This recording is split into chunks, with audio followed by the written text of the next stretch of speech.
Bien, ya terminamos la primera parte del curso, vamos a comenzar nuestra segunda parte del curso. Vale la pena hacer aquí como un alto, mirar qué hemos hecho para mirar qué vamos a ver ahora.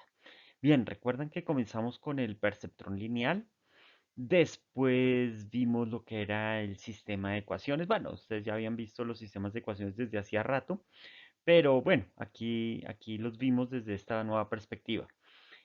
Planteamos nuestro sistema de ecuaciones como una matriz extendida, hablamos de la matriz por vector, vimos esta que era combinación lineal. A mí me parece esta chéverísima porque ahora, pues bueno, aquí una matriz, un montón de números, en cambio aquí ya cada vectorcito representa un punto en el espacio y tiene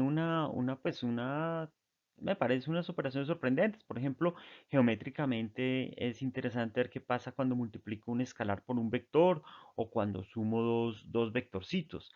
Bien, después terminamos con lo que eran transformaciones lineales y extendimos eso a los espacios vectoriales y transformaciones lineales. Bueno, aquí fue transformaciones matriciales. Bueno, ¿y qué viene ahora? Pues ahora vamos a ver, a tomar una sola ecuacioncita de un sistema de ecuaciones. Y vamos a mirar cómo esta simple ecuación tiene una cantidad de operaciones geométricas y de información que pues la verdad vamos a quedar sorprendidos con eso. ¿Ok? Entonces, bueno, aquí las AES eran nuestros coeficientes y las X nuestras variables. Ahora no, ahora vamos a tomar con las AES, vamos a armar un vectorcito y con las X otro vectorcito. ¿De acuerdo? Y esta operación que nos da esto aquí lo vamos a llamar el producto punto. Bien, vamos entonces ya a mirar eso en detalle. Bien, como les había dicho, vamos a escribir una ecuación lineal. Bien, pero ¿cómo vamos a representar esta ecuación lineal? Les había dicho que las A's van a formar un vectorcito y las B's otro vectorcito. Listo. Bueno, sabemos que los vectorcitos usualmente se escriben de manera vertical. Sin embargo, aquí voy a poner el primero, el de las AES, lo voy a escribir de manera horizontal. Es decir, que no, el vectorcito usualmente se escribe vertical, aquí como los ves, pero este como está horizontal, lo voy a colocar transpuesto. ¿De acuerdo? Y esos dos lo voy a definir el producto punto del vector u punto b. Y corresponde esta es una multiplicación matricial. Observemos lo siguiente.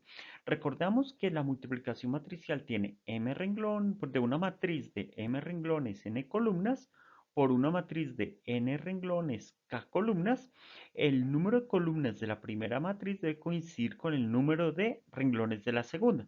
Y el resultado, pues, es una matriz de m renglones, que es el número de renglones de la primera matriz, y k columnas, que es el de la segunda.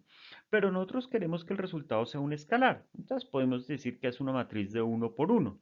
Entonces la primera matriz va a tener un renglón. Aquí está. Este vectorcito, pues, es una matriz de un renglón. Y esta, pues si queremos que K solo tenga una columna, pues aquí pues esta matriz solo tiene una columna. De esta forma tenemos ahora sí dos vectorcitos. El primero, pues es como está horizontal, pues está transpuesto. El segundo ya no está, ese sí está normal.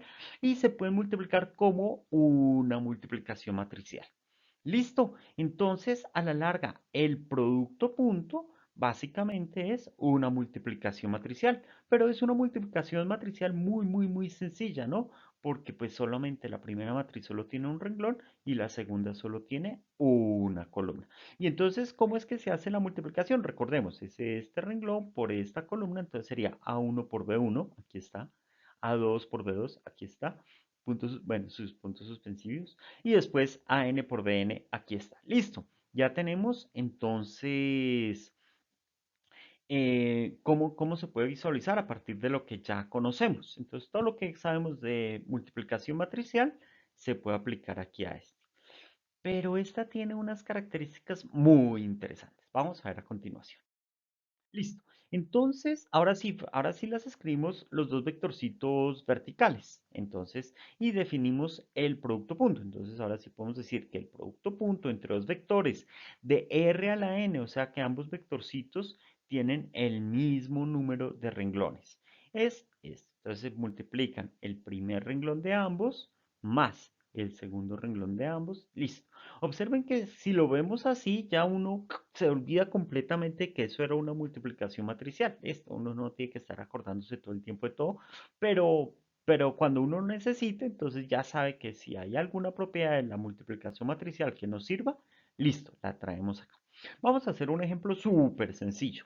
Dos vectorcitos de R2, entonces 4 por 2, 8, 7 por menos 3, menos 21, 8 menos 21, me da menos 13. Perfecto, listo. Ahora, ahora vamos entonces con las propiedades. Bien, la primera propiedad es que el producto punto es conmutativo. ¿De acuerdo? Sabemos que la multiplicación de matrices no es conmutativa, no siempre, pero hay veces que sí. Este es un caso en que sí, observen. ¿Por qué es conmutativo? Porque bueno, aquí está al realizar el producto punto, obtenemos este, pero estos dos escalares pueden conmutar. Estos dos pueden conmutar y estos dos pueden conmutar. Si conmutan es como si conmutáramos los dos vectorcitos. Entonces observen que en este caso funciona la ley conmutativa. Bien, aquí está la ley distributiva. También se aplica. Esa sí, pues la sabemos porque en las matrices aplicaba, entonces no hay problema. Listo. Esta es una especie de ley asociativa en que yo aquí asocio la multiplicación de vectores o asocio el escalar por el vector. Listo, esa también viene de las matrices. Ok, miren que aquí tenemos que el producto punto de un vector con el mismo, ojo que es con el mismo, siempre es mayor o igual que cero. ¿Por qué? Bien, porque si multiplicamos a uno por a uno nos da uno al cuadrado y ese número siempre es mayor que cero o igual a cero. Pues solo es cero cuando uno es cero. Ah, bueno, si los números son reales. Bueno, esto después, bien, para los números reales aplica esto. Después, a2 al cuadrado, pues también es mayor que cero y así sucesivamente. Ahora, si tenemos números mayores o iguales que cero y los sumamos, pues nos da un número mayor o igual que cero. Además, para que sea cero, pues todos tienen que ser ceros, todos tienen que ser cero. O sea que el producto punto solo es cero si el vectorcito es cero. De resto, es diferente de cero. Bien, aquí teníamos otra, que es que si yo tengo el A por un vector U, hago el producto punto con el vector B, pues el A pasa al otro lado traspuesta. Esta sí se debe a lo que ya habíamos visto, la definición de que si cambiamos el vectorcito, el primero está transpuesto, el otro no, entonces por eso es que aquí aparece la traspuesta.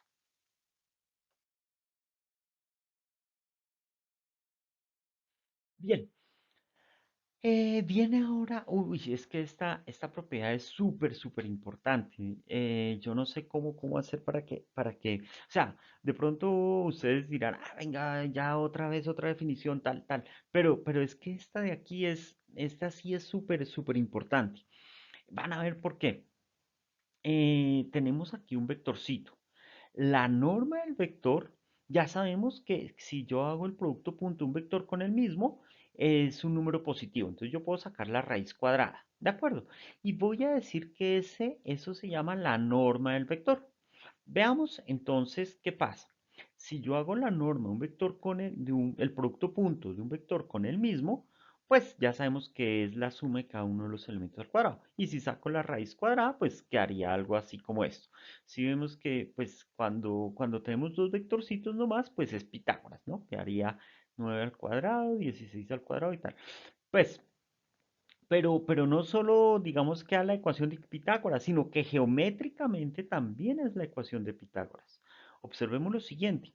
El vectorcito 3 4, la componente horizontal es 3, la componente vertical es 4. Esto forma un triángulo rectángulo y la hipotenusa es el primero al cuadrado más el segundo al cuadrado. O sea que efectivamente La norma corresponde a la hipotenusa del triángulo.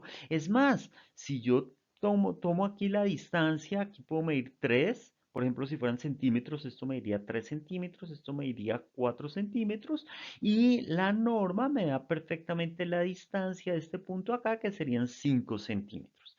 Entonces eso es chévere de la norma. ¿Sí ven la importancia de la norma? Me dice cuánto mide un vector. Genial, porque antes simplemente cualquier vectorcito siempre teníamos que dar cuánto mide en X, cuánto mide en Y, pero nunca habíamos dicho, este vector mide 5. ¿Sí estamos? Ahora una pregunta. Si yo multiplico por 2 este vector, ¿qué pasa con la norma? ¿Qué creen ustedes? Vamos a mirar las propiedades. Ah, antes de ver las pruebas, dejo esa pregunta ahí que propusimos en el tintero y miremos esto. Habíamos hablado de que en dos dimensiones pues nos da Pitágoras, o sea que si tengo aquí a uno y aquí a 2, esto está usando Pitágoras, aquí queda raíz cuadrada de a uno al cuadrado más a 2 al cuadrado.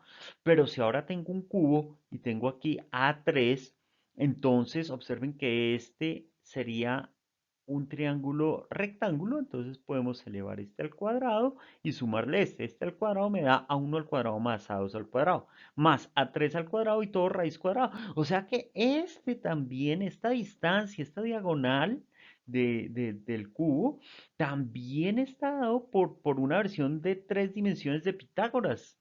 Genial. O sea que sirve no solo para 2 dimensiones, sino que sirve para 3 dimensiones. Para cuatro, pues ya no podemos visualizarlo geométricamente, pero pues, la fórmula ahí quedará para 4, 5, 6 dimensiones. ¿De acuerdo? Bien. Ahora sí.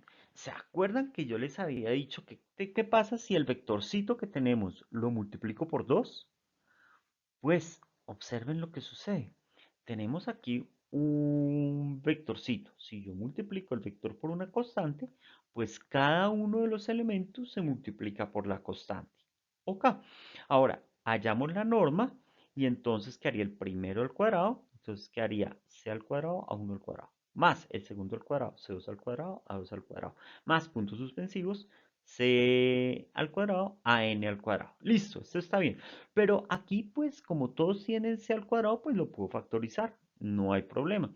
Y todo número al cuadrado, pues es positivo. Entonces yo puedo aquí sacar la raíz de este, que sería el valor absoluto. ¡Ojo!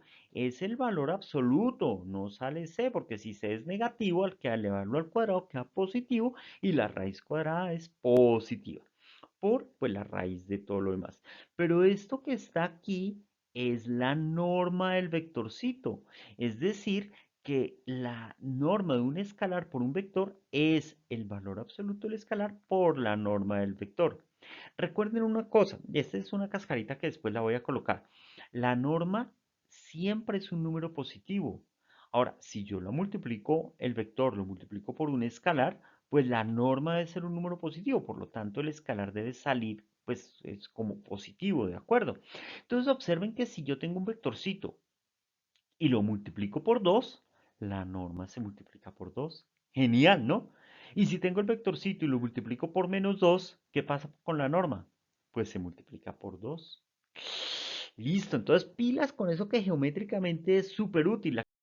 Bien, aquí nos dice que la norma del vector siempre es mayor que cero. Siempre es un número positivo, ¿de acuerdo? ¿Por qué razón? Porque pues al hacer el producto punto de un vector con el mismo, pues todos los elementos se le dan al cuadrado y pues la suma de todos los elementos pues nos da un número positivo. Ok, entonces igual la raíz cuadrada de un número positivo pues se puede ser y siempre da un número positivo. ¿Listo? Entonces la norma siempre es un número positivo. Además, una cosita, ¿cuándo la norma es cero? Pues es cero si todos los numeritos son cero. O sea que cuando el vector sea cero. ¿Ok? Esa es la única. O sea, el único vectorcito cuya norma es cero es el origen. Esta propiedad es la desigualdad triangular. Observen que esto nos forma siempre un triangulito. Y en un triángulo siempre uno de los lados debe ser menor que la suma de los otros dos. Bien, vamos a ver ahora lo que es un vector unitario. Sabemos que la norma de un vector B es la distancia del vector al origen. En particular, este vector 3, 4, la distancia al origen será usando Pitágoras. 3 por este lado, 4 por este lado, entonces sería 3 al cuadrado más 4 al cuadrado nos da 25, la raíz de 25 es 5, o sea que la distancia de este vector al origen es 25. Si yo tomo la quinta parte de este vector, entonces voy a obtener un vector unitario.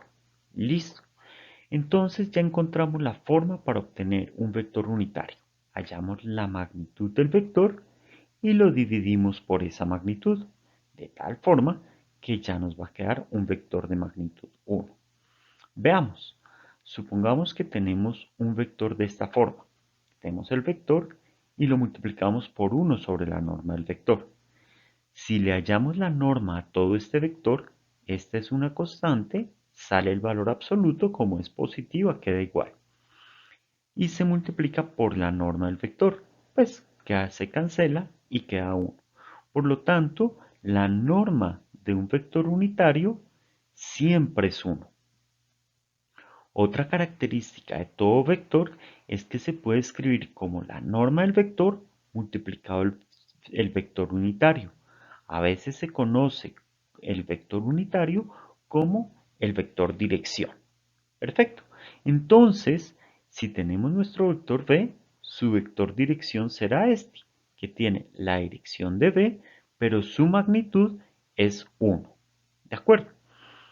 El conjunto de todos los vectores unitarios son aquellos puntos que están a distancia 1 del círculo. Es decir, que estos son todos los conjuntos, el conjunto de todos los vectores unitarios.